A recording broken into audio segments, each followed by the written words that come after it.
Welcome to the Common Man Football Show. My name is James Coburn, and today's episode, we're talking about the Tampa Bay Buccaneers versus Green Bay Packers Week 13 matchup based on analytics. Each week, I collect all of the current 2017 NFL team data in order to analyze and project potential NFL performance. And since it's a weekly collection, there's always going to be some variation between various data points. However, there's always going to be little nuggets of truth that could become bigger nuggets of truth as the season continues. So stick around as I analyze each week's matchups based on analytics. And if you're new to the channel, all terms and definitions will be in the description. So starting with this matchup between the Buccaneers and the Packers. When you look at the NFL stat basic comparison data, and basic comparison data is the basics. It's the ABCs. It's the general information that you want to know about this game when it comes to offense, defense, and special teams. And when you look at this data, when you look at the basic information, most of it favors the Buccaneers. It's not been a very good year to be a Packer fan. You've had lots of injuries. You lost Aaron Rodgers. You lost all your offensive linemen. It's just not been good. You lost all your running backs. And as a result, the Bucs are favored. Now, let's get into some reasons why. When you look at offense specifically, the Packers are slightly favored here. The Packers have the better turnover ratio, surprisingly. They don't turn the football over as much as the Bucs do, but it's fairly even. The Buccaneers have a better sack percentage, though, which basically is the ability to prevent sacks from happening, which, of course, is something that you would wish the Packers would do eventually, but that definitely been an issue for them. Offensive score percentage also kind of favors the Packers. The Packers are just able to put up more points on offense on every single offensive drive. Defensively speaking, though, the Bucs have the better defense, basically better ability to prevent points. Better ability to get turnovers. Sack percentage goes to the Packers, and interception percentage goes to the Packers as well. But the overall data favors the Bucs. Main reason why is because slightly better defense. Slightly better. The Packers defense it's not been good. So definitely kind of a thing to kind of worry about here. Now when you get to special teams data, so getting to special teams, the punt return yardage goes to the Bucs. Kick return yardage goes to the Bucs as well. Defensive punt return yardage goes to the Packers. Defensive kick return yardage goes to the Bucs. Field goal percentage goes to the Packers, although both these teams have terrible place kickers, statistically speaking. I'm just speaking facts.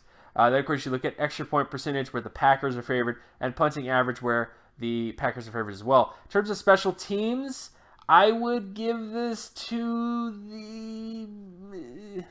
I really don't know who to give it to. I would give it to the Packers because of the slightly better field goal percentage, but both of these teams are just in terms of place kicking.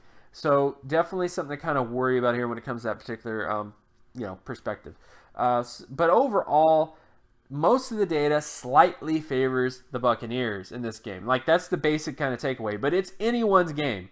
Like, this isn't to say, like, oh, the Bucs are going to win this game. Absolutely. No way the Packers are going to win.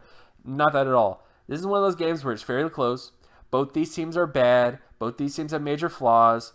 Now let's get into some smaller areas. So basically looking at down and distance data, micro data, situational football, as Bill Belichick likes to put it. When you look at that particular area, when it comes to completion percentage data between the Packers offense and the Buccaneers defense, the Packers are favored in terms of first, second, and third down. So the Buccaneers defense is just not that great. There's no other way to put it. And I think the Packers will have some success because of that. And then, of course, you look at the Buccaneers offense versus the Packers defense, where the Buccaneers are favored on first and second down. So definitely a soft defense. The Bucs should have some success. And you get to the Packers offense versus the Buccaneers defense in terms of rushing down. So this is basically the ability to get first downs with the run and various downs and distances. It has nothing to do with yardage. It has nothing to do with explosive plays. It has everything to do with basically the ability that when it is second and third down and you're running the football, do you get the first down or do you not get the first down? That's what this data mainly deals with. And based on that, the Packers are favored. Then, of course, you get to the Bucs offense versus Packers defense, where the Bucs are favored on second and third down. Then we get to passing data between the Packers offense and the Bucs defense. This particular area, the Packers are favored on first and third down. Then you get to the passing data for the Bucs offense and Packers defense when it comes to passing downs, and the Buccaneers are favored here. Which again, this is a common theme this entire year, is that the Bucs passing offense is actually good in terms of certain things. They've consistently been decent at getting first downs with the pass on first and second down.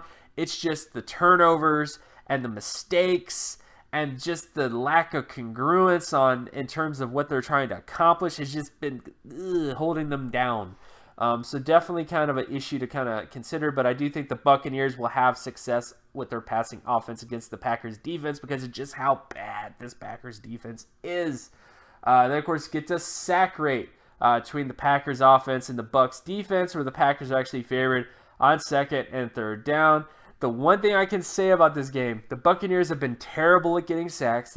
The Packers have been allowing every sack imaginable. So what is going to happen? This is honestly the matchup that I want to see. I want to see what a very bad defense is, that basically a defense that can't get sacks, how they do against a offense that allows every sack imaginable. That is the real matchup to see in this game. So if you're into Schadenfreude, if you're into this kind of stuff, there you go. Then, of course, you get to the sack rate for the Bucs offense versus Packers defense. In this particular area, the Bucs are favored on first and second down. Then you get to interception ratio between the Packers offense and the Bucs defense. In this particular area, the Bucs are favored on first and third down. So definitely the Bucs defense could get some picks in this game. And then finally, you get to the Bucs offense versus Packers defense, where the Packers are favored on first and second down, which again reiterates the issue that the Bucs are able to get first. They're able to convert with the pass in various situations, but they're not able to not create the turnovers, to create the bad plays. So definitely an area where I think the Packers might be able to capitalize. So overall, general thoughts about this football game. Quite honestly, I have no clue. Based on the data, it's really, really close. If I was just going to go strictly on the data, I would go with the Bucs, but I have a feeling that maybe the Packers might be this game. And I know a lot of you guys have been commenting me and saying, how come you go through all this data stuff and then you end with like a hunch on the game? And it's because, again, data is always going to fluctuate. You know, I've had certain weeks where I pretty much predicted every single game for the most part, except for like maybe two. And I've had other weeks where I was just kind of 60%, you know. So the data is always going to have some fluctuations. There's always going to be some variables that you can't really prepare for. There's going to be players that get injured. There's going to be lots of stuff that happens.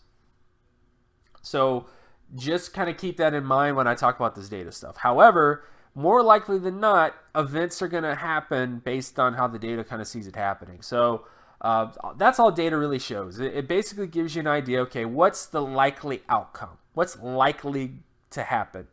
And that's really what it does. In this particular game, it's very unclear what is likely to happen, and because of that, I think I'm going to go Packers here. So I may be wrong. The data does favor the Bucs, but I just have a feeling that the Packers are just better prepared to do stuff in this game. And of course, my name is James Coburn. You can find my other work at draftcoburn.wordpress.com. You can also follow me on Twitter at Geometrics. And if you like this content and you want more content like this, be sure to leave a like and subscribe. Share this video as well with anybody that you know. Hit that notification button if you want to be notified of any new videos that come out. And I will talk to you guys in the next video. Peace.